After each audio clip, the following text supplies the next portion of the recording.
Hello and welcome. I'm Dave Meyer with BizzyWeb, welcoming you to Your Social, Now What? Social Media 102, making social media work for you. I am the president of BizzyWeb, representing Constant Contact here today. We are authorized local experts and master certified solution providers for Constant Contact at BizzyWeb. And thank you very much for joining. Here's my contact info if you need to get a hold of me. And if you would like to get slides from this event, you can send an email to dave.meyer@bizzyweb.com. Or if it's easier, just dave@bizzyweb.com. We'll get to the same place. And here's also how to connect with us and follow us on social media. I'm going to switch over screens while I wait for people to get online. We have 175 people registered today, so thank you everyone for joining, and we're so excited to have you with us. I'm going to just quick skip over. You should have received an email to the event that looks a lot, or that links to a page that looks like this. If you're there and you would like to ask questions, you can continue to watch in this window if you don't need to ask questions, but if you do want to ask some questions, you can view this event on Google+. If you click this link on Google+, it's going to take you to this page, and you'll see here that it says Q&A and live. If you're looking for the live broadcast, you can simply click. Once you're logged into Google+, you can click on the play button. That's going to open up a new window. And I'm going to pause this so that you don't hear me twice. But you can ask questions over on the right-hand side from this event. So if you click Ask a New Question, I will see that question and I'll be able to answer it during the event. So ask a question here. And if you do that, I'll see the question as well as everyone else, and we'll be able to take those questions in line while we're walking through the event. I see I have a bundle of people that are here with us now, so if you do have those questions, that's how to ask the questions, and we're going to be taking breaks at varying times during the event to go through that detail. So again, if you're just joining right now, you can always scroll back and go backwards into the event, and you can see what you're doing from this event right here. If your screen is fuzzy, as Christy Jo is mentioning, that just means that it's processing, or that the event is probably buffering. It might be an internet connection thing for you. If you simply scroll back a little bit in the live event, you should be able to, or that screen should clear up very shortly. So everything looks very sharp and clear here for us, and we've got folks standing by making sure that the event looks good. So thank you, Christy, for that note, and we will take care of that. If you continue to have questions, by all means, let me know. All right, so let's move on and into the event. Again, if you see it right from here, if you're on this page from the email, click on this link and then go to this page, and you'll be able to ask questions right here. And that's how I knew that Christy Jo was having a problem with her screen being a little fuzzy. Let's get into the event today and talk a little bit about BizzyWeb and who we are and what we do. First, BizzyWeb's been around for 15 years. We're based in Minneapolis, Minnesota, and we are an online marketing agency focusing on WordPress-powered web design, as well as online marketing, including social media integration. When you publish to your BizzyWeb-powered website, that publishing will go out on Facebook, LinkedIn, Twitter, Google+, Pinterest, and more. And of course, we integrate with Constant Contact. Constant Contact is your tool that will help you with everything that we're talking about today. So in addition to the newsletters and announcements, which we know and love Constant Contact for already, you can do offers and promotions, feedbacks and surveys, events and registrations, and in particular, you can integrate and promote via Facebook and other social networks using Constant Contact. So that's what we're doing, and that's why we're here. If you do need to get a hold of us, the number is at the bottom of every screen today, and you can also go to bizzyweb.com/cc for a special offer that's available for attendees today. Let's get right down to business and talk about the agenda today. Of course, we're going to talk about if each of these networks are right for your business. And then we're going to talk about how to create content using each of these networks and show you some examples of how other people are using it to grow their businesses. We'll talk about next steps, including etiquette and how to know if your social media marketing is working. And we're going to go through this in pretty rapid succession. We've got a lot of stuff to go through today. But at every break, I'm going to stop and take a quick break for questions. Our next slide is going to go into Facebook. So I'm just going to click over no questions. So I think we're all good. And again, if you need help with those questions, go ahead and get a hold of us because we'll help you figure out how to launch those questions. Right, so Facebook is the biggest network, of course. 1.6 billion people are on Facebook, and 1.4 billion people in the world are or report or that we know have toothbrushes. So our Facebook advertisements and our Facebook deals can reach very, very large audiences. Is Facebook right for your business? You know, a lot of B2C companies, businesses that reach consumers, think that Facebook is for them. 89% of those B2C companies use Facebook. For B2B, businesses serving other businesses, 81% of those businesses use Facebook. And nonprofits report that 91% of business or of those organizations use Facebook. You'll see, and you've seen probably the ALS Ice Bucket Challenge, for example, with that tool and with that growth engine, you can actually see a massive amount of success inside of online marketing. The tools and the ALS Ice Bucket Challenge raised more than $100 million using primarily Facebook as the promotion tool. So, is it right for your business? Here's BizzyWeb's website or Facebook page. If you have the time and resources to run a Facebook campaign, then Facebook probably is right for you. If you do have content to share that's engaging and informative, then I would go ahead and also try Facebook. And of course, if you need to be found, there's a thing that you need to know about Facebook if you're going to be on Facebook, and that's that you need to have a Facebook page. If you don't have a Facebook page yet, go to facebook.com/pages and open up and start your own new page. If you're friending your clients and prospects on Facebook as a person, Facebook views that as a violation of their terms of service and your account could be deleted. But more appropriately and more specifically, you're just not going to get found on Facebook if you have a personal profile for Facebook, because those aren't publicly searchable, whereas Facebook pages are. So make sure that you're using a Facebook page. And again, if you're on Facebook, they have a big green button all over the place where you can create a page for yourself and your business. It's very simple to go through, and I have a BizzyWebinar from last year. If you're interested in that, just Google or search on the BizzyWeb page or website for Facebook pages, and we'll show you how to do that. Types of Facebook content tend to be low volume and high value. You're going to do a little bit less than you would on some of the other networks on Facebook, maybe 3 times a week, up to 10 times a week for maximum. In general, though, if you're just getting started in social media or if you're just digging in, try at least once a week and make sure that you're consistent with your publishing, because you want to focus on quality versus quantity. You don't need to flood your Facebook page with brand new content every single day. What you do need to do is be consistent and offer engaging content that will help you to grow your business. So some of those content best practices, and really this applies to all social networks, so take this as a grain of salt for all of the networks. About half of what you post in your online marketing should be designed to get likes, shares, or comments. This is the entertaining stuff that you would publish that would engage people and get them to grow or to start liking you on Facebook.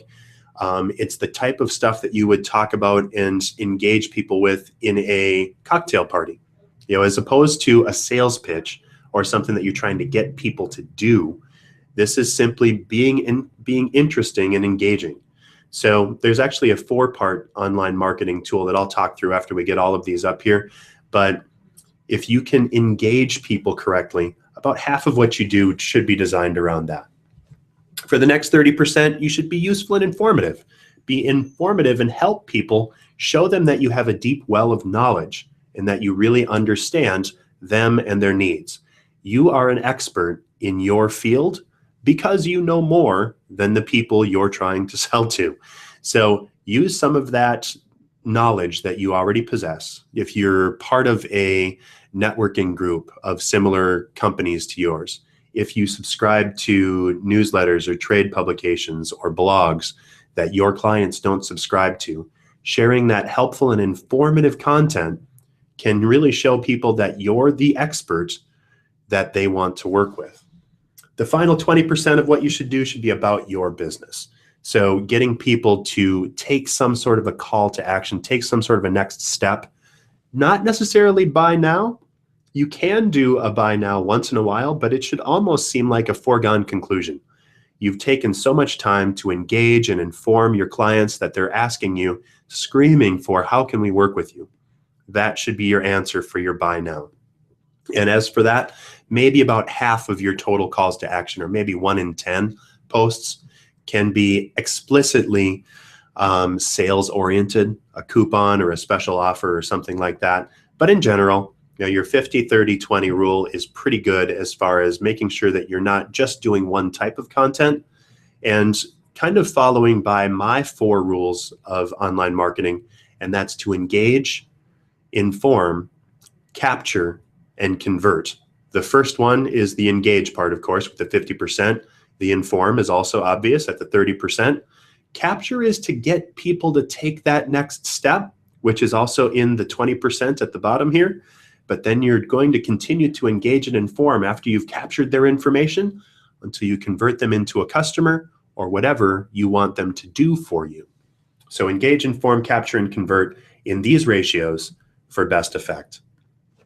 Let's talk about some content types with Facebook. There's a lot of different things that you can do, of course, inside of Facebook. And here's some examples and ideas.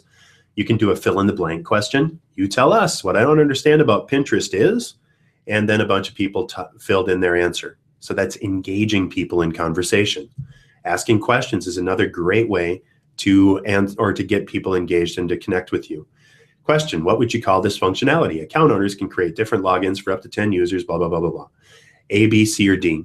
Multiple choice questions are very easy to answer, and getting people set up to not only start responding with something easy, but getting them to just say something, they're more likely to respond if you make it a very low hurdle for them to join. So I love multiple choice questions. And then fun facts or tips. Like it or love it, 67% of all new jobs come from small businesses. That's really, really interesting. That gets things out there, and it proves that you know what you're doing in your business, and it's something that's directly related to what you're trying to get your clients to do. In this case, it's Constant Contact, and they are publishing this news because they want you to know that they're the source of small business marketing information. But text isn't the only thing, nor is it even the best thing that you can share on Facebook. Visual content is much more engaging and has a much higher conversion ratio than any other type of content in this tool in particular, but also in most other social networks. Photos are fantastic, of course, and they're easy. We are all carrying cameras in our pockets nowadays, and it's pretty easy to find content all over the web. One word of caution, you're going to want to be careful not to share copyrighted information on your Facebook page and certainly on your website. I've had clients that have been sued and or just fined by other companies for featuring their content without permission. If you do a Google image search and you're just grabbing images off of that Google image search to publish on your website, you're probably going to run into problems with this at some time or another. So you may want to jot this name down. PhotoPin, PHOTOPIN, is a great way to find Creative Commons licensed free imagery that you can use for whatever you want. So take that for what it is. And if you'd like that information, again, just drop me a chat in the Q&A.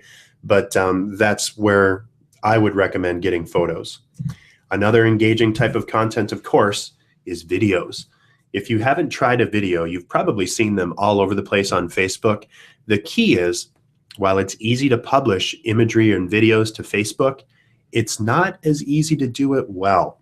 If you have an image or a video on Facebook, you have to be cognizant of the format in which it's going to be viewed. Most people report using Facebook on their mobile devices primarily. On your mobile device and in your regular stream, if you're scrolling up and down in your timeline, you won't see the content of a video, or even if the video auto plays, you won't hear that video right away. So if you have a beautiful video that you published that has a 5-second fade from black into the content and James Earl Jones type voice talking about something underneath this, get ready for the most amazing thing ever, it's going to be completely lost in Facebook because they can't see it in the first couple of seconds while they're scrolling through their stream, and they can't hear it unless they actually click on that video. So if you have content, or if you have video related content that has audio over it where people are talking, one easy tip is to use closed captioning to make sure that you're labeling what people are saying. The goal here is you want to engage those people. You want them to click on it. You want them to dig in more and share. Another really shareable, easy type of content is visual content, digital content like infographics or other amusing animations or other things. You know, some EE cards is great for this. It's a tool that you can just type in. Canva as well, Canva, allows you to create helpful and interesting content that's very easy to graphically depict a complex idea. In order to do this, you may want to take a couple of seconds and do, if you're on a Mac, Command-Shift-4 to take a screenshot of this. This is a content exercise. Or if you're on a PC, just do Alt print screen and then go open up a Word document or some other tool and paste your content in to actually keep this. But here's a content exercise. So again, keeping in mind the 50, 30, 20, be interesting, be informative, and tell people what to do next. Here's some things that you could do. So take a little bit of time and think about this. Fill in the blank for about 50% or in a 50% style question. You know, just ask them a question, post some photos, add a tip, stat, or fact, link to a blog post somewhere, and offer up a sale, event, or other product or service info. Again, be careful with the sales and be careful with the sales-oriented messaging. Better to give them a simple call to action like us now, or subscribe for our email newsletter, than it is to try to get people to buy, because people love to be engaged with on social media, but they don't necessarily like to be sold. And if you're overtly salesy too much of the time, that could go against your favor. So you also want to create and consider, again with all social networks, an editorial calendar. So plan this out weekly at least, maybe even set up an entire month's worth of time. Take some time to think about what you want to publish on the next week.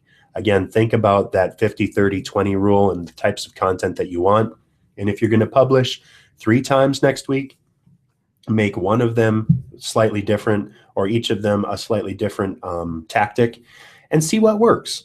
Leave 1 or 2 posts open for something that happens to pop up, maybe a great customer interaction, maybe something that you know or that you just found in reading, and be aware and be open to content and publishing.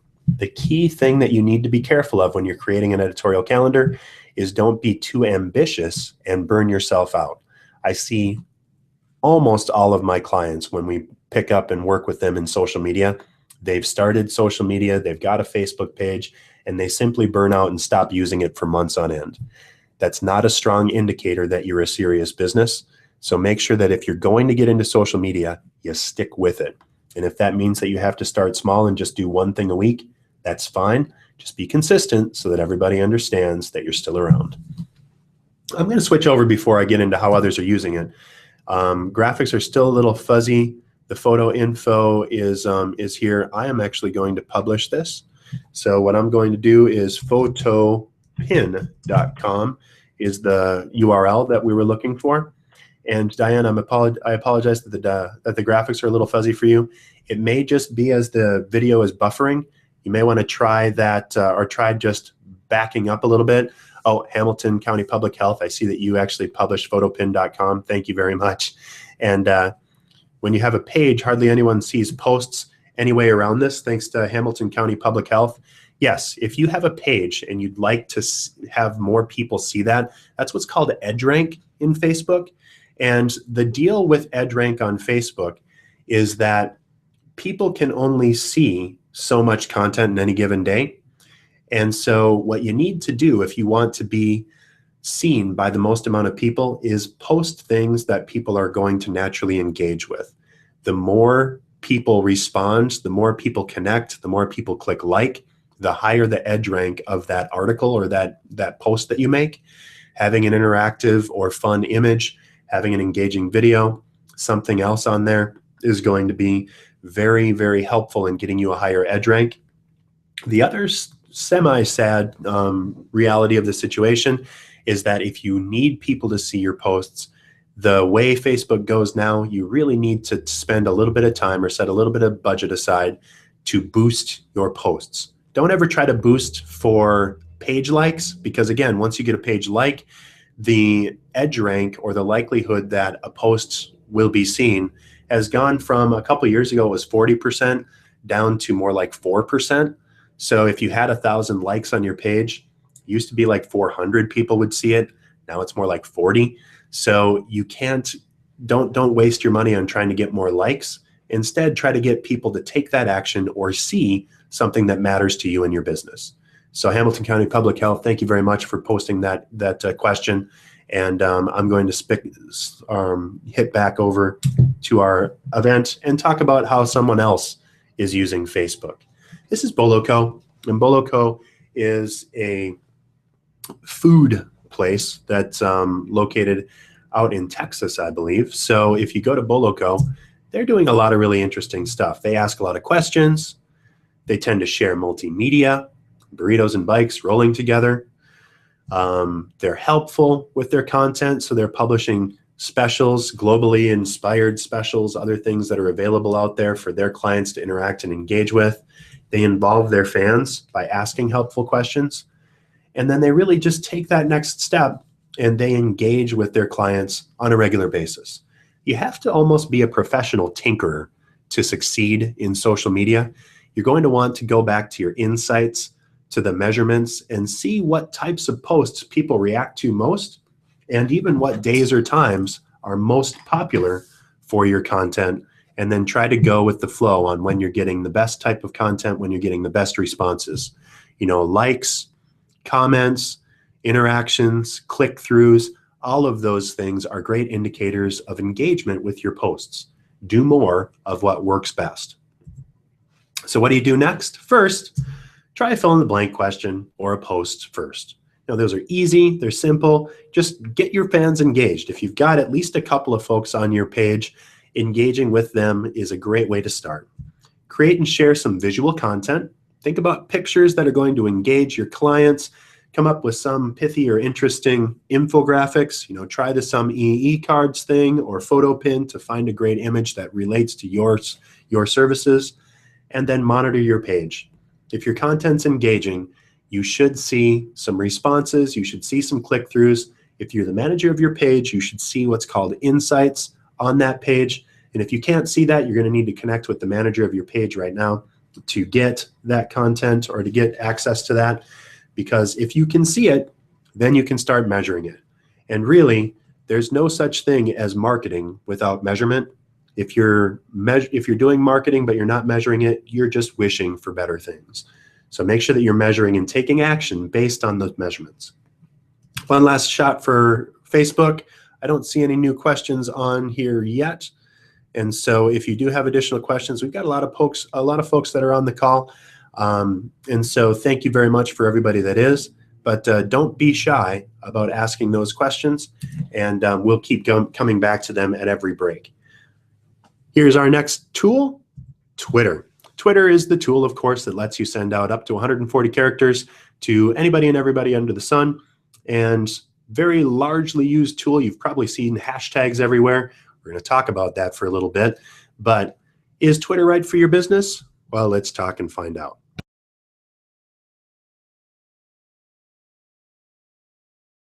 Of B2Cs use Twitter, so that's businesses to consumer. B2Bs, business to business, 85% of folks use Twitter, and a little bit less in nonprofit use Twitter, about 69%.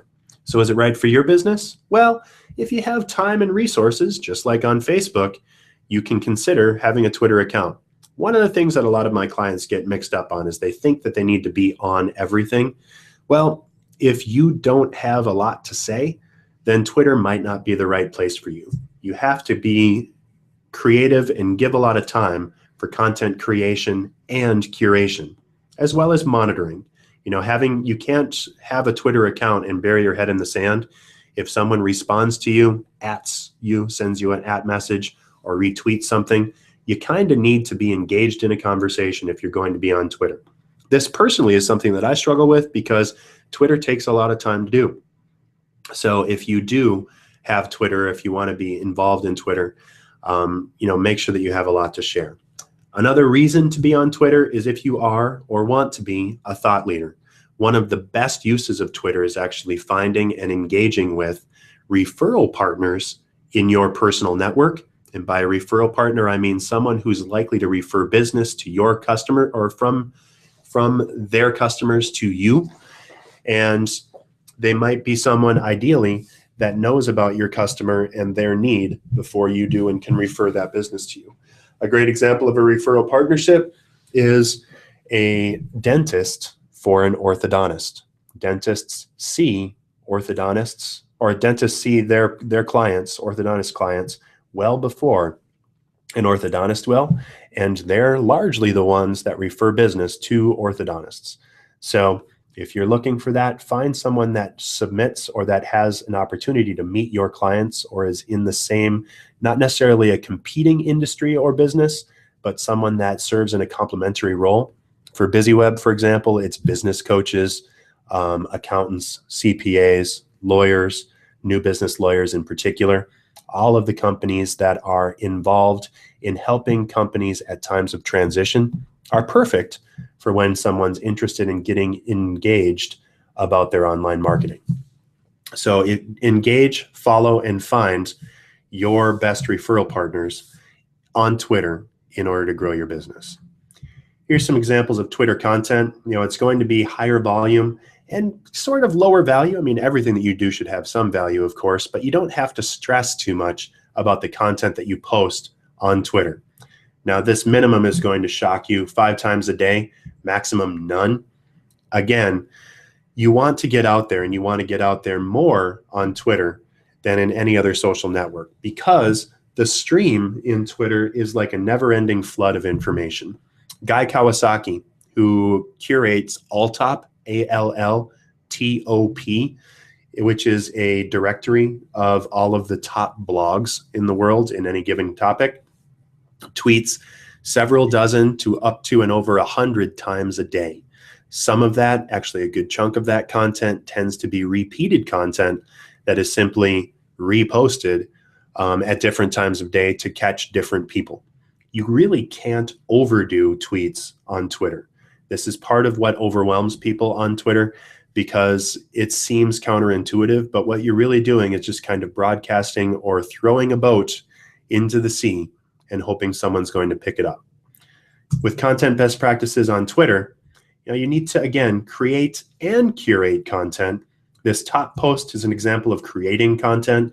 4 tools to help you do this. Social media plus email marketing equals success. Note that there's a URL on here that's shortened, and that's an Owly URL.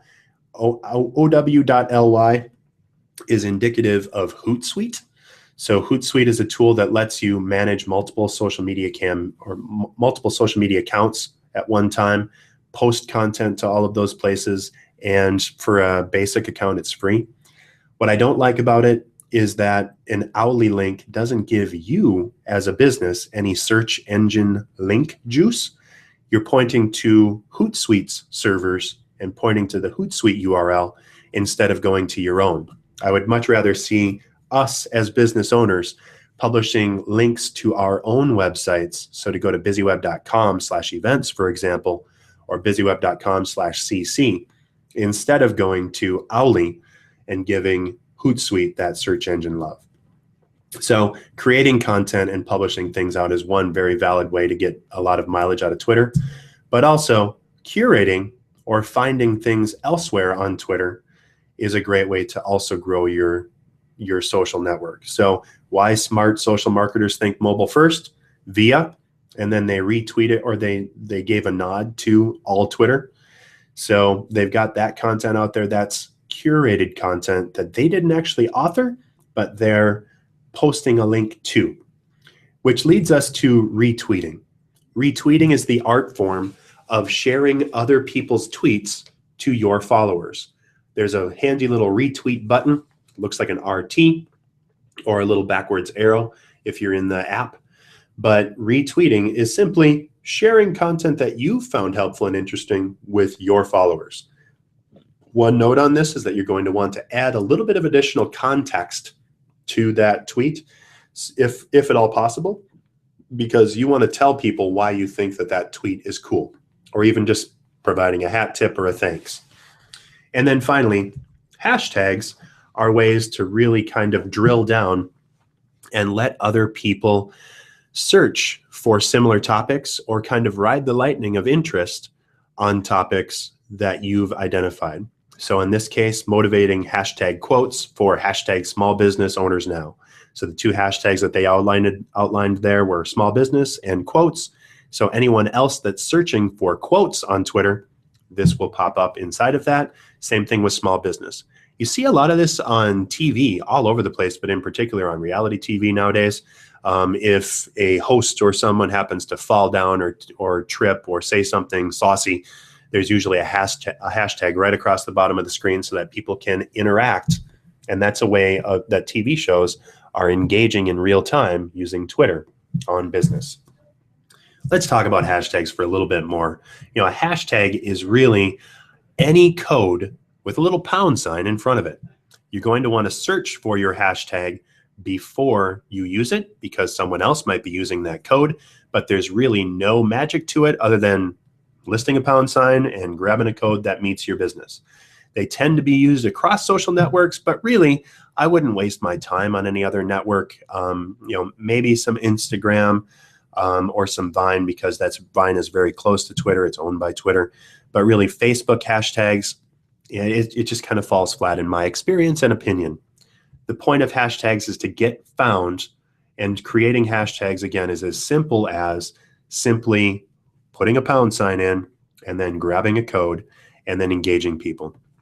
BizzyWeb, for example, uses Busy Tips and Busy Support for hashtags. We also use Buzz Builders for a hashtag so that people can follow our content if they'd like to. And so any tip that we have in social networking or on how to do anything in online marketing, we simply label with a busy tip. Don't overdo it though. Hashtags can be very arduous and it can be a bad thing as well, especially if you're using these across other social networks, or if you've got your Facebook and your Twitter account linked together, for example. If you do this and it sounds like, just pick up your hands and do air quotes around it every time you say hashtag in a tweet.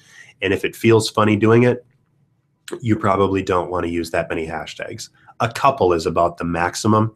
And, using pithy or witty hashtags like so bored or, first world problems or Mondays, it doesn't help anything. It's just being silly. And, make sure that your hashtag is used for a reason and can actually be searched and integrated with other social networking tools for maximum benefit.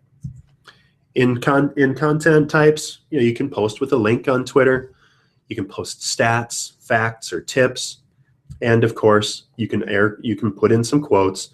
One thing, a lot of people seem to get crazy about quotes on Twitter. Here's the deal. Anybody can Google quotes, and that doesn't offer a ton of value. If you're going to publish a quote, or if you're going to publish anything on Twitter, make sure that it relates to you, your business, and your intended audience, or don't bother doing it. So that's my little soapbox, and hope you can keep it fun and interesting without just going to one thing all the time. And part of that goes back to, your 50-30-20. Make sure that you're not just doing one thing over and over again, because that makes you boring to follow. So the more engaging and the more conversation you can have with people, the better off you are. You can also publish visual content on Twitter, especially through the apps on Android and iPhone. So publishing photos or videos. Again, you got to be careful with videos because it doesn't automatically scroll, or it doesn't automatically play, or the audio doesn't automatically show up as you're scrolling. Usually the integration is with Vine in videos on Twitter, but you can also publish graphics and other things. Helpful and interesting on Twitter is that if you have from your account from your profile on Twitter, it actually lists the images and videos that you have on your account. And so that's a great way for that type of content to really pop. Twitter takes it one step further and lists your featured content up there. So it pays to have at least a few images or videos on your Twitter account in order to show that you've got a well-rounded account. As far as tips, again, this is your screenshot opportunity. Tweet at least 5 times a day, really at least once a week if you're getting started. But plan 4 tweets and then leave one open for something that happens during the day. Make a planned blog post or a question or a photo, maybe a tip stat or a fact, and then just comment, integrate, talk about something new you discovered or saw today somewhere on Twitter or in the world. How other people are using it, the Courier Museum of Art does a lot of stuff on Twitter. They've got 1,700 tweets as of this page. They post news and events. They share fun facts. They retweet other people, especially their clients. And they curate content to other people. And as a museum, you'd figure they'd be good at curation. So they're doing a pretty decent job. Now, what do you do? Well, first, tweet at least once a week. But if you're going to get serious about Twitter, making it a regular habit is pretty important. So try for, 1, 2, or 5 times a day, and then try some sharing of curated content. Alltop, ALLTOP.com gives you a list of all the top blogs in about everything under the sun, so you can connect with and share content from any of those places, because you're going to be wanting to look for things that are interesting to your followers or to your intended audiences. And then make sure that you do share that love, retweet or thank a follower of your account. You'll see that right in your account stats when you get new followers. Thank them, connect with them, say hello. People have already thought enough to integrate and connect with you. So make sure that you tell them thanks. Okay, before we go into LinkedIn, I'm going to just switch back, make sure we don't have any questions.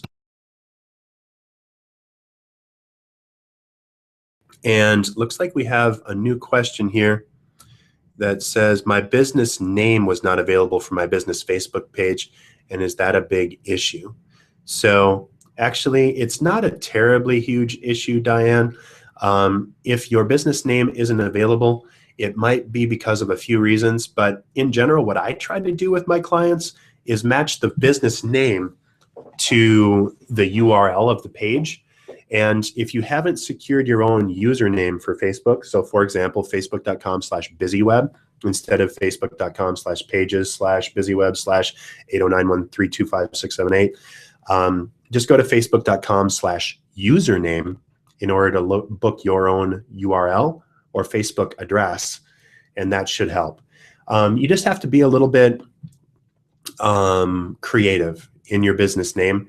And so if you have a business that some other business has the same name, you might want to add your state to the end of it or add something else. You probably don't want to keep it too close so that people could guess it or get confused. So if someone already has your favorite name, just adding your state at the end of it or something is going to be better than just adding a dash or misspelling your name, for example. So hope that helps, Diane. And let's keep moving along. I don't see any other direct questions. Perfect. So I'm going to go back to our event. Let's keep going through LinkedIn. Again, if you have questions about Twitter or questions about LinkedIn, keep firing those away, and we'll go through this content. We still have a couple left, and I want to make sure that we get you done by about the top of the hour here, so we're going to plow on through. Is LinkedIn right for your business? Well, 71% of B2Cs, 91% of B2Bs, not surprising since LinkedIn is more a business network, and 53% of nonprofits think LinkedIn is right for them. For you, if you're business to business, if you're a business that serves other businesses, that's a great place to be. And if you want to be a thought leader, LinkedIn is great for you.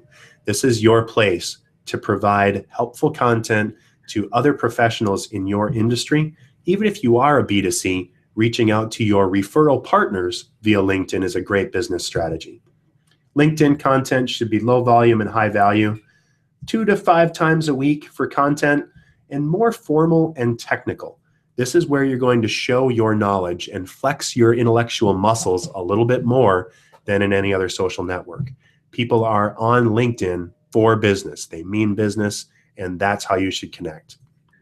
There's pages and profiles in LinkedIn, and here's the difference. A page is publicly searchable by the world and is really where you should focus most of your content for best result on LinkedIn.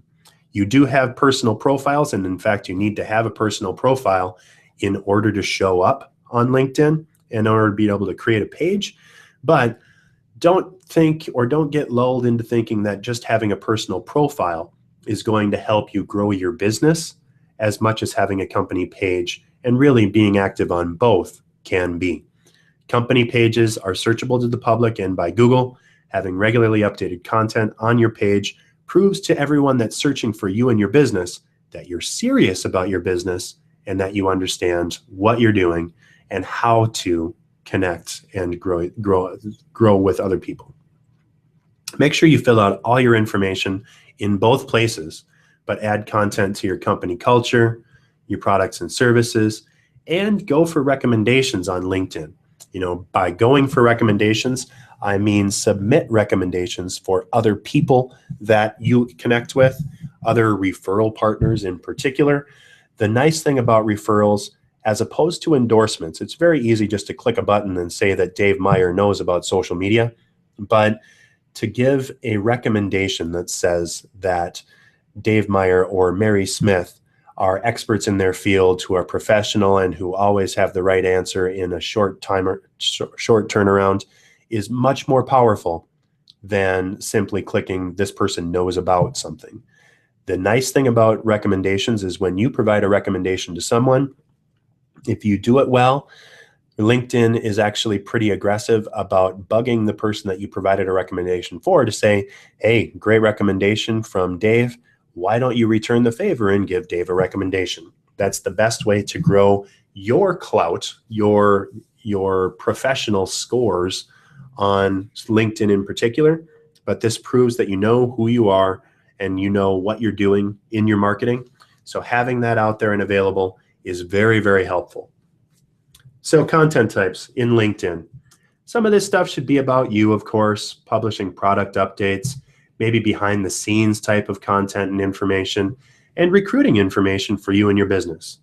What I love publishing and posting is useful information, whether it's via blog posts, and it's very simple to take content from your company's website and republish it. As a matter of fact, BizzyWeb auto publishes from our website and our clients' websites to their LinkedIn company pages.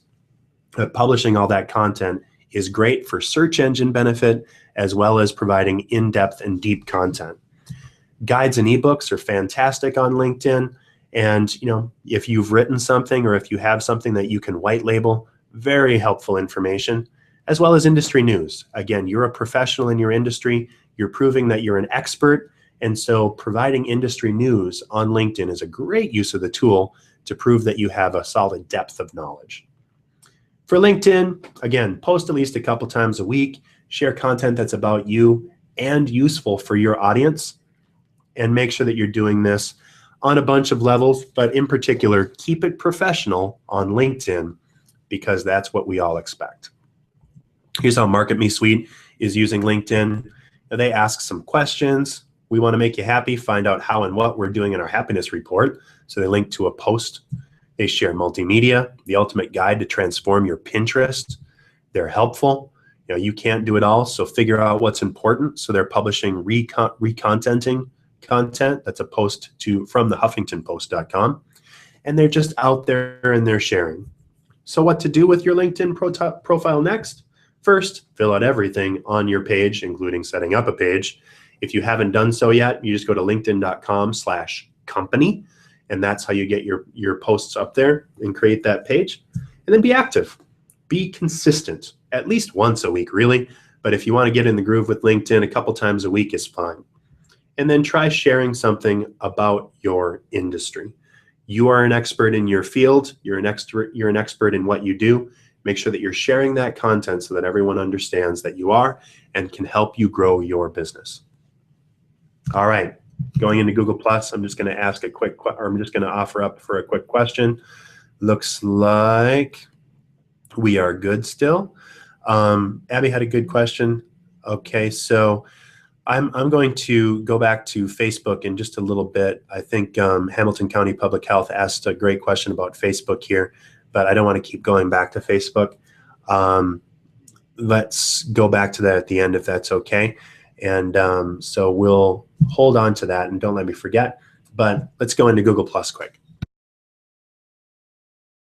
So is Google Plus right for your business? First, if you don't even know what Google Plus is really Google's answer to Facebook. They're not even really sure what to do with it, so I'm not surprised if you're confused about Google Plus, but I'll tell you why you shouldn't ignore it in just a moment. It kind of pays out in the numbers. 55% of businesses report using Google Plus in both B2C and B2B, and nonprofits, only 23% of folks use that for their business. So you might be asking if it's right for your business. And if you're a content creator, if you're trying to reach largely men and largely in technical field folks, it's great. But here's the key. If you want more SEO value, if you want to show up higher in Google's search results, Google Plus is a place that you dare not ignore. Let's talk about SEO. Google uses an algorithm for everything that it does. Inside of that algorithm, they look for high quality indicators for content. So what that means is if you have a post that you link to from your Google Plus account that goes to your web page, that's a very high quality indicator from Google that you're serious about that content. If you create fresh content regularly and create the right keywords, Google tends to really love it when you use their own tools. So since Google is the 800 million pound gorilla in online marketing, Google Plus happens to be Google's baby. Let's not call Google's baby ugly. Let's use their tool, link to the stuff that they do or to the stuff that you're doing from the Google Plus page. There's also a bunch of really great tools inside of Google Plus pages, including Google My Business, that let you tweak your address, add recommendations, add keywords and other content to your pages. And it's a really powerful tool for getting you found on Google. So very strongly consider using Google Plus if you haven't already. With Google content, medium volume, high value, just get content from your website onto Google Plus. Whenever you're going to update your website, 3 to 10 times a week, publish things out, make sure that you're using and talking about keywords in those posts for maximum searchability. I have an entire webinar on search engine optimization and getting found for the keywords that are going to mean the most for your business.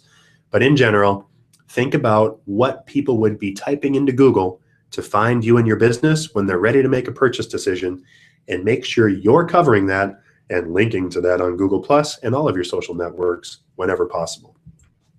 Content types on Google Plus, useful information like blog posts. Google Plus does great with events. You actually saw some examples of the events, and you're on a Google Plus Hangout right now. And then industry news.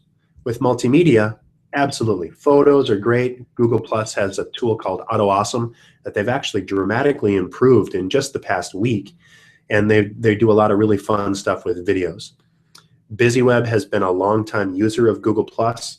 I accredit most of our search engine rankings to my use of Google Plus and Google Plus Hangouts on Air, which of course you're watching right now. The #1 search engine in the world, of course we know, is Google. But the #2, you may be surprised to learn, is YouTube. So between those two, BizzyWeb has more than 150 BizzyWebinars that we've published out. We link and add keywords to all of those videos, and we publish those not only on our website, but on our Google Plus profile.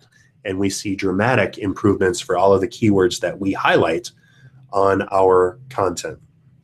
You can also do graphics or e-publications, of course. All of the content that you post on Google should be designed to get you found on search engines. Excuse me. With Google Plus, post at least 3 times a week. Share your content your audience is going to find useful. Try some multimedia, and then make sure that some of your stuff is useful and that some of it's multimedia, and don't be afraid to have a little fun with it. Here's how Geek Girl's using Google Plus. They share blog posts on a regular basis. They provide industry news. Again, they usually tend to link back to their own content. They post events, so they have hangouts and things that they do. And of course, they share photos. And here's a great one. They use humor. This one I love. How to tell if your cat is fully charged. Yep, all good. Where the cat's eyeballs light up. Great stuff, designed to integrate, designed to get people excited and to get people to take that next step. So what to do with Google? First, share your blog posts. This should be an SEO play for you.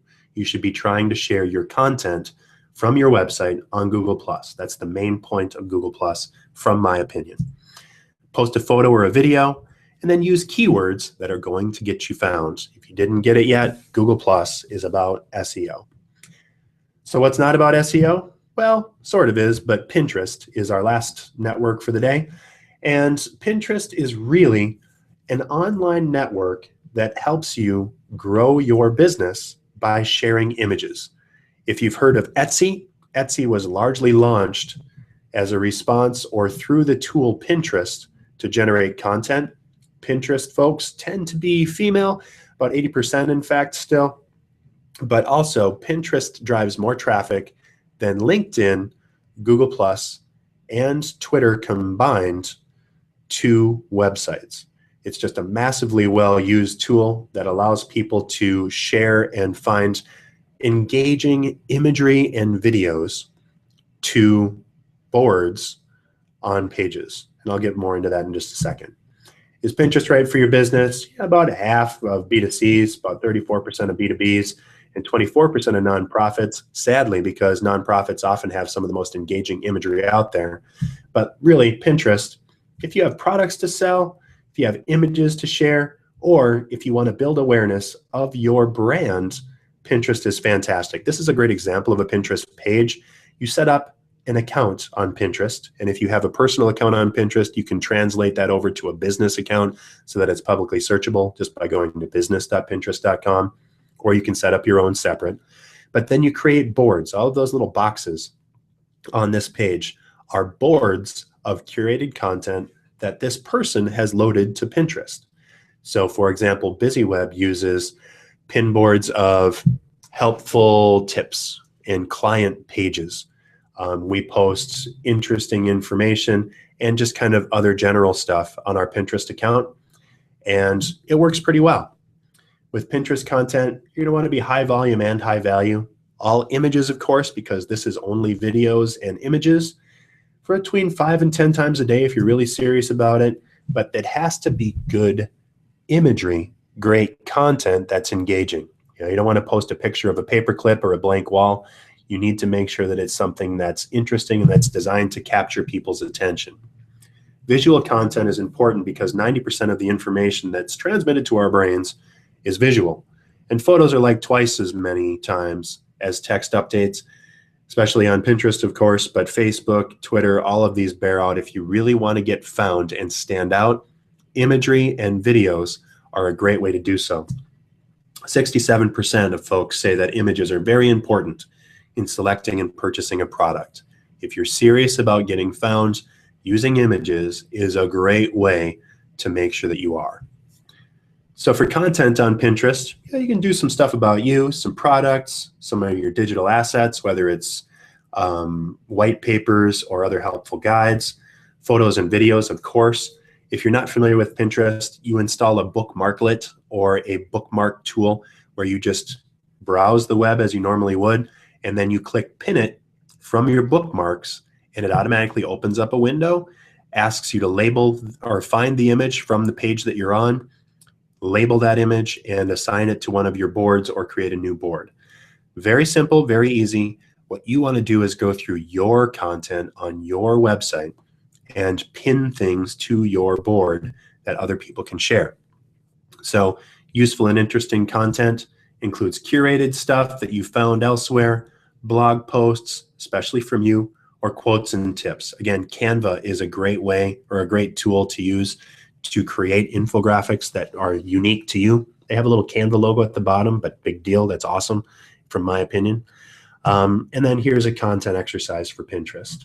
At least 5 times a day, some of it about you, some of it useful and interesting.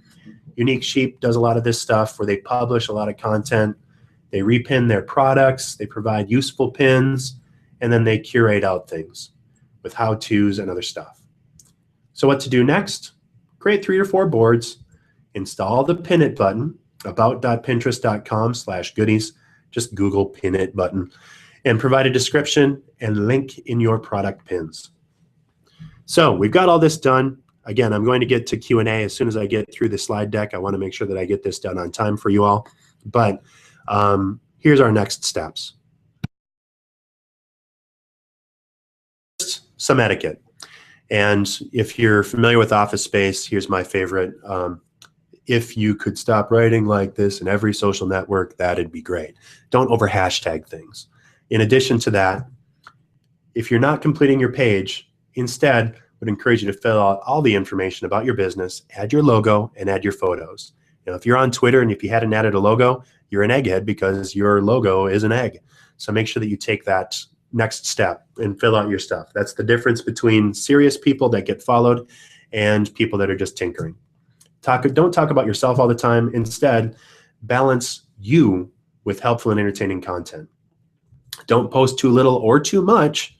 Be active, but don't overdo it. Again, the key with online marketing is to be consistent. It's better to post once a week than to publish 25 times in a week and not look at it for 2 years. Don't ignore your fans. Instead, say thank you and answer questions. And don't delete negative comments. Instead, be helpful and create a positive experience for folks by reaching out to them and making it easy for them to do so. All people want to be is heard. And if you have someone that's upset or that wants to publish a negative comment, just engage with them directly. Say, so sorry you had that experience. Would love to take it offline and help you resolve it. Also, don't forget to provide context, especially in retweets. Include a comment when sharing whenever possible so that people understand where you're coming from when you're publishing. If you want to know if all of this stuff is working, my best bet is to go by engagement. The content and frequency that your audience wants is what you're looking for. So if you see a lot of likes, shares, comments, retweets, pins, +1s, that's probably a pretty good indicator that you're being effective in your online marketing. There's a tool out there called Klout, K-L-O-U-T, that you can enter your social networking accounts into, and it'll give you a ranking and a score. Don't get too wrapped up about it, though, because the algorithms keep changing. It's a good kind of barometer on if you're doing well, but I'm more interested in how many comments I'm getting and how much interaction I'm getting on my posts to know if I'm being effective. Another thing that you're going to be looking for is more followers. And if more people are liking your page, if more people are following you on Facebook, Twitter, or Google+, maybe more people are following your pin boards, that's awesome. And that's a good indicator that your content is being seen as valuable and worthy of sharing. The thing, however, though, is that it does take time. You have to give yourself at least 6 months before you write off any social network, which is why I say start small and do something at least once a week to kind of get in the rhythm. Make sure that you're measuring what you're doing, and of course, go do it. Choose the networks that are right for you. Use the worksheets that I had to help you with content ideas. And again, send an email to dave@bizzyweb.com if you want the slides and the worksheets. Try the next steps that we suggested for the networks and keep track of your audience engagement. So I'm going to wrap up and then I'm going to go back to the Q&A section. As a reminder, go to bizzyweb.com/cc. If you would like to get a special offer, we're actually going to give you a free template design for Constant Contact if you sign up by June 15th. That's a $200 value, and that will be based on your website look and feel. The team at Constant Contact actually does this for us, and so you're going to get a professional, mobile-friendly version of an email template that you can use for your marketing and really start to grow your business. So again, by June 15th, go to bizzyweb.com/cc and sign up to get that free template design. Constant Contact starts at $45 a month for everything included, and you can get email campaigns, social media campaigns, surveys, and events, all from that one tool. It's probably the best deal in online marketing, and I really believe in it, and we use it. And for example, today's event, When I used to do busy webinars before Constant Contact and using my email marketing, we would get about 20 or so people on the high side for a busy webinar. Today's event had 180 registrants, I just found out. And so thank you all for attending. In summary, remember that BizzyWeb helps you with online marketing and web design. If you need a website that'll do all of this online marketing for you, you just publish to your website, and your website publishes to Facebook, LinkedIn, Twitter, Google+, Pinterest, and more. Give us a call and talk to us today. If you have a WordPress-powered website, we also do hosting, where we lock down your website and make sure that it's professional, it's maintained professionally, and that we take care of you. And if you need online marketing to actually help you generate business, please give us a call because we can help you with that. Every Wednesday we do these, so would encourage you to check us out. There's 10 things every website should have next week. And then following that, we're going to talk about actually grow your business with email and social media. We just had a reschedule, but I'm really excited about the one on the Wednesday, the 24th. It's cyberbullying and what you need to know about. If you have kids, I'd encourage you to please reach out or share with folks that you know that do have kids. We're going to talk about how to battle cyberbullying. We've got somebody with the BCA that's going to be on and talk about how to combat that and how to take care of it in the real world. Finally, if you would like to know more, I have a free tool available to you at BizzyWeb.com/buzz. You enter in your website, the keywords that you'd like to be found for, and your competition, and we will show you how to do better with your online marketing. This is a free service, and we'll actually set up a free marketing or a campaign for you, a marketing plan for you for an additional fee. But this online marketing report, our Buzz report, is a 17-page report that you'll get for free if you visit us today. That's BizzyWeb.com/buzz. Right at the top of the hour, so I wanted to go through and just check to make sure that we have some, or if we have any questions. Should you abbreviate words on social media sites, says Heather. And Heather, yeah, you can abbreviate words, especially in Twitter. It's a good practice to keep things short. The key thing and something that you need to really focus on is being as abbreviated as possible, as strong as possible in editing your own content so that you don't really need to do as much. 2 tweets are better than 1. And if you can just publish that out and get your content without doing too much acronyming or shortening, you want to be professional as well as connected when you're publishing your marketing. So Heather, hope that helped. And by all means, reach out to me if you have more questions. Abby says, what's the difference between boosted posts and an actual ad on Facebook? So boosted posts are running, it's actually they're one and the same thing. But if you just boost a post, you have a few less options for marketing that post than you do if you just go into the advertising tab at the upper right of Facebook. And so if you want to be laser focused on exactly the people that you're trying to reach, go to the advertising tool, and then you can drill down by geography, by age, by sex, of course, and then drill all the way into interests, or if they have kids, if they're not originally from the place that they live. This is great stuff for realtors and other folks that need to reach out directly to people. And so that's what an actual ad will let you do. Boosting posts is actually the same thing, but it's just a little bit more streamlined. And so a lot of those options aren't in there. So I'm a huge fan of using the actual advertising tool to reach exactly the people I'm trying to reach. And one fun side option for that is if you have content, or if you're trying to figure out the size of your market, since there are so many people on Facebook, it's a great free way to find out the demographics and what the size of your audience might be. Christy Joe had said, is it better to retweet or to go to the article and share it from there? I like being as concise as possible. If you want to retweet, certainly that's one way to do it, although I would always edit my retweet.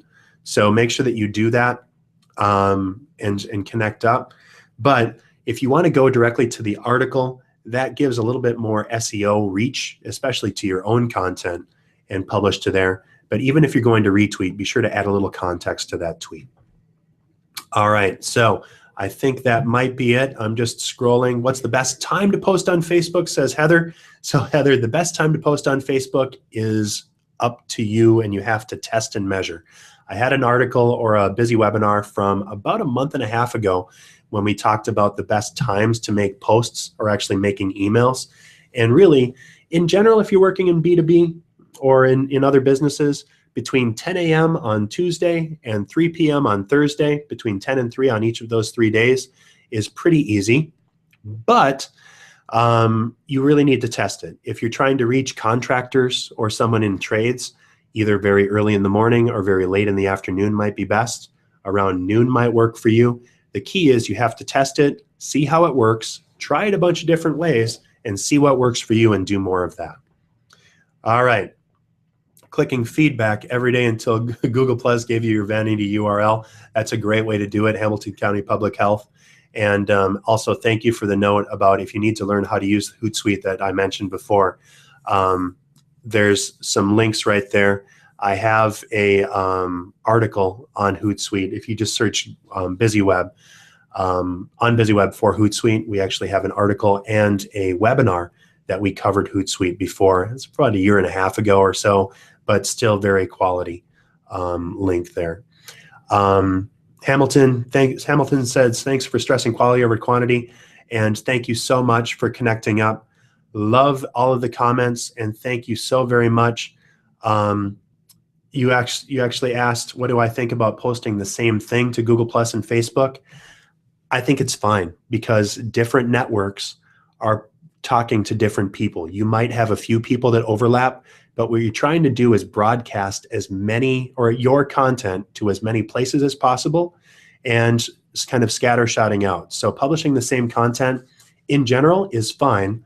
You're going to want to edit for the intended desire of that audience. Facebook is going to be different than LinkedIn and certainly is going to be different than Twitter. So you need to edit a little bit.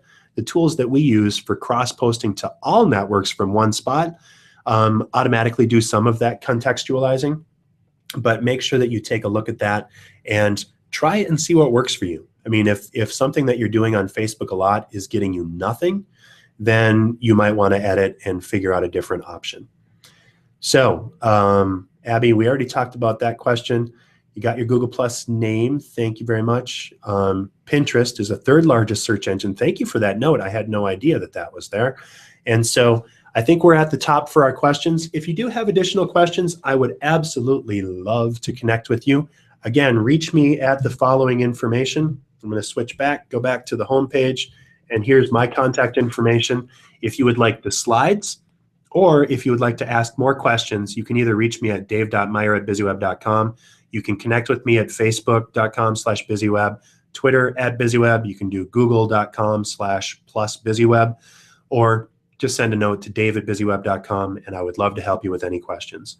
We had well over 100 people on this event today. Thank you so much for all of the wonderful questions. And please remember that at BizzyWeb, we help you generate buzz without getting stung. Stay in touch, and we'll talk to you very soon. Thanks for all your time today.